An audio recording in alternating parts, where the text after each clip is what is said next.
Students, today we are starting a new chapter arithmetic mean. तो आज के chapter में हम अर्थमेटिक मीन में सिर्फ डिस्क्रीट सीरीज ही डिस्कस करेंगे। So first of all we discuss what is arithmetic mean. So arithmetic mean होता क्या है? अर्थमेटिक मीन एक ऐसी एवरेज वैल्यू जो हमारे पूरे डाटा सेट की एक शॉर्ट समरी प्रेजेंट करती है। मतलब जो अर्थमेटिक मीन होता है वो एक ऐसी एवरेज वैल्यू होती है जो हमारे पूरे डाटा सेट की एक शॉर्ट समरी रिप्रेजेंट कर देती है, जिसे देखकर रीडर को ये पता चलता है ये डाटा में जितनी भी वैल्यूज दी हुई हैं वो सभी उस एवरेज वैल्यू के आसपास ही घूम रही है। फॉर एग्जाम्पल, अगर हम बात करते हैं कि एक स्टूडेंट्स के 75% हैं तो हम ये मान लेते हैं कि उसके सारे सब्जेक्ट में ओवरऑल 75 मार्क्स ही होंगे। तो रीडर को इजीली पता चल जाता है एवरेज वैल्यू देखकर। क्लियर? अब हम देखते हैं what is arithmetic mean. Arithmetic mean हम निकालते कैसे हैं? सबसे पहले इसे हम डिनोट करते हैं एक्स बार सी। ठीक है, it is the most commonly used measure of central tendency. अब सेंट्रल टेंडेंसी कौन सी होती है? हमारी मीन, मीडियन, मोड। लेकिन सबसे ज्यादा जो यूज किया जाता है वो किया जाता है arithmetic mean. If there are n observation as x1, x2, x3, xn, then the arithmetic mean is founded by. अब अगर हमारे पास nth ऑब्जर्वेशन दिया हुआ है लाइक x1, x2, तो सबसे पहले हम कैसे निकालेंगे अर्थमेटिक मीन? हम x1, x2 और जितने भी हमें नंबर्स दिए हैं उनको टोटल कर देंगे अपॉन उन नंबर्स का जितना भी टोटल लाइक 10, 20, 30 उसे अपॉन में रख देंगे और हमारे पास क्या निकल आएगा? Arithmetic mean. अब देखिए सारे x को जोड़ेंगे तो हमारे पास क्या निकल आएगा? समेशन x, या जैसे सिग्मा x भी कहते हैं, यानी टोटल अपॉन n। क्लियर? चलिए, data is divided in two parts, ungroup data and group data. अब डाटा दो पार्ट से डिवाइड किया जाता है, अनग्रुप डाटा और group data. Ungroup data like हमारे नंबर्स दे दिए 1 2 3 4 5 6 7 8 50 100 करके। क्लियर? इस तरह हमें कैसा डाटा दिया जाता है? अनग्रुप्ड, यानी डाटा का कोई भी ग्रुप नहीं होता। ग्रुप डाटा लाइक हमें ऑब्जर्वेशन भी दिया जाता है लाइक x1, x2, x3 और उसके साथ साथ हमें फ्रीक्वेंसी भी गिवन होती है, उसे हम क्या कहते हैं? Group data. चलिए, सबसे पहले हम सॉल्व करते हैं डायरेक्ट मेथड। अब हम बात कर रहे हैं डिस्क्रीट सीरीज में सबसे पहले डायरेक्ट मेथड की। Clear? In direct method frequency against each observation is multiplied by the value of observation x. So the values so obtained are assumed up and divided by the total number of frequencies. Symbolically, x bar equal to summation fx upon summation f. It means हमें observation given होगा x, फिर हमें frequency given होगी, फिर हम क्या करेंगे? f से यानी कि फ्रीक्वेंसी से हम अपने ऑब्जर्वेशन x को इंटू करेंगे तो हमारे पास fx निकल आएगा, फिर हम fx का टोटल लगाएंगे तो हमारे पास क्या निकल आएगा? समेशन fx, और फ्रीक्वेंसी अकेले का टोटल लगाएंगे तो हमारे पास निकल आएगा समेशन f। अब हम समेशन fx को समेशन f से डिवाइड करेंगे तो हमारे पास अर्थमेटिक मीन निकल आएगा। चलिए इसे हम एक एग्जांपल के थ्रू समझते हैं। For example, in a city price of a particular product varies from one shop to another, यानी एक प्रोडक्ट की कीमत अलग अलग शॉप से अलग अलग है। The information of which is given below, find the mean for the price of that product. अब आप देखिए नंबर ऑफ शॉप, बहुत सारी शॉप्स हैं जहां पे एक प्रोडक्ट। अब हम पहली शॉप्स की बात करें तो वहां पे 206 रुपए में, यानी कि 5 शॉप्स में प्राइस क्या है उस प्रोडक्ट का? 206।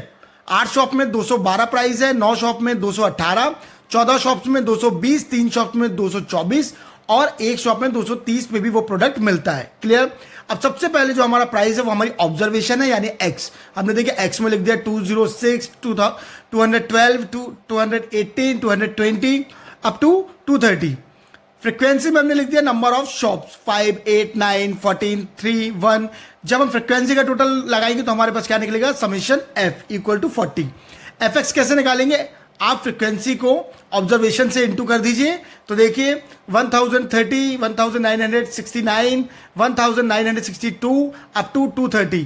इसका जब हमने टोटल लगाया तो हमारे पास क्या आ गया? Summation fx equal to 8670।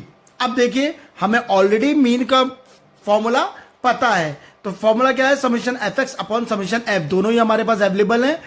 Summation fx कितना है? 8670 और समेशन f कितना है? 40। 40 से जब हम 8670 को डिवाइड कर देंगे तो हमारे पास कितना आंसर आ गया? 216.75। ये हमारा क्या है? Arithmetic mean. आई होप आपको समझ में आया होगा। चलिए अब हम बात करेंगे अज्यूम मीन मेथड। अब इसमें हम क्या करने वाले हैं? In this method you assume a particular figure in the data as the arithmetic mean A. अब इसमें से हम अर्थमेटिक मीन से ए यानी इस मेथड में हम क्या करेंगे, हमारी फिगर से एक नंबर को अज्यूम मान लेंगे, ठीक है, उसे अज्यूम कर लेंगे. Then you may take deviation of the set assume mean from each of the observation x minus A. ठीक है, अब हम डेविएशन निकालेंगे. डेविएशन हम कैसे कैलकुलेट करेंगे, x माइनस ए, यानी अपने ऑब्जर्वेशन से अज्यूम फैक्टर को माइनस करेंगे.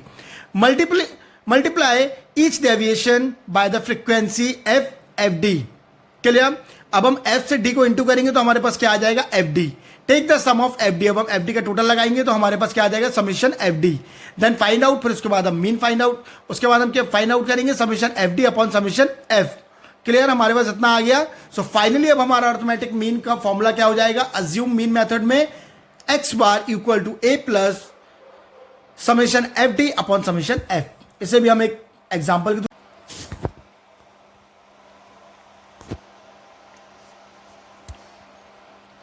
चलिए अब हम एक एग्जाम्पल के थ्रू समझते हैं. In a city price of a particular product varies from one shop. यानी हमारा एग्जाम्पल पहले ही वाला है, ठीक है. हमारे पास ऑब्जर्वेशन है 206 से अप टू 230. हमारे पास फ्रीक्वेंसी है 5 to 1. अब हमें निकालना डेविएशन यानी x माइनस ए. क्लियर. अब हमने ऑब्जर्वेशन में से अज्यूम कर दिया एक फैक्टर, किसको, 218 को. अब 218 से हम माइनस करेंगे, देखिए x माइनस ए यानी 206 से माइनस करेंगे 218 तो माइनस 12 आ गया. 212 से माइनस करेंगे 218 तो माइनस 6 आ गया. 218 से माइनस 218 0 आ गया. ऐसे करके हम 230 तक जाएंगे, ठीक है. तो हमारे पास देखिए माइनस 12 माइनस 6 0 2 6 12 आ गया. क्लियर. अब हम निकालेंगे एफ डी, यानी एफ से डी को मल्टीप्लाई करेंगे. तो देखिए 60 48 0 28 18 12. अब हम समीशन एफ डी लगाए तो हमारे पास माइनस 50 है और समीशन एफ लगाए तो हमारे पास 40 है. अब देखिए फॉर्मूले में से पुट कर देंगे. सो अज्यूम, हमारे पास जो अज्यूम फैक्टर है वो है 218 प्लस समीशन एफ डी है माइनस 50 और समीशन एफ है 40. अब हमने किया 218 प्लस ब्रैकेट में है माइनस 1.25. जब हमने इसे प्लस कर दिया तो प्लस माइनस माइनस, तो हमारे पास आंसर कितना आ गया, 216.75, जो कि हमारा पहले से ही अर्थमेटिक मीन है. क्लियर. चलिए अब हम बात करते हैं स्टेप डेविएशन की. स्टेप डेविएशन में अब हम एफ डी डैश और निकालेंगे. क्या निकालेंगे, एफ डी डैश. क्लियर. यानी डी डैश निकालेंगे और डी डैश का फॉर्मूला क्या हो जाएगा, D upon C equal to X minus A upon C. इसे हम डायरेक्टली समझते हैं एग्जाम्पल में. एग्जाम्पल सेम है, x हमारे पास ऑलरेडी है, f हमारे पास है, d हम निकाल चुके हैं. अब हमें निकालना है d डैश, यानी अब हमें कॉमन फैक्टर लेना पड़ेगा. क्लियर. तो अब हमें लेना है एक कॉमन फैक्टर. तो अब आप देखिए, अगर हम देखें 12 6 2 6 12 जो हमारा d है उसमें से कॉमन फैक्टर लें तो 2 से सब डिवाइड हो जाएंगे. तो हम ले लेंगे 2 को कॉमन फैक्टर ले लिया. तो अब देखिए 12 को 2 से डिवाइड करेंगे माइनस 6, 2 को 6 से डिवाइड करेंगे तो माइनस 3. इसी तरह 2 को 2 से डिवाइड करेंगे 1, 6 को 2 से डिवाइड करेंगे 3, 12 को 6 से डिवाइड करेंगे 6. आ गया. एफ डी डैश निकालेंगे यानी कि एफ को डी डैश से इंटू कर देंगे, यानी मल्टीप्लाई करेंगे. ऐसे करके हमारे पास क्या आ गया, एफ डी डैश. अब हमारे पास समीशन ऑफ एफ कितना है 40 और summation of F D dash कितना है माइनस, यहां पे देखिए माइनस 25. क्लियर, या 0.25. क्लियर, 0.25. चलिए अब देखिए x bar is equal to a plus summation F D dash upon summation f into C.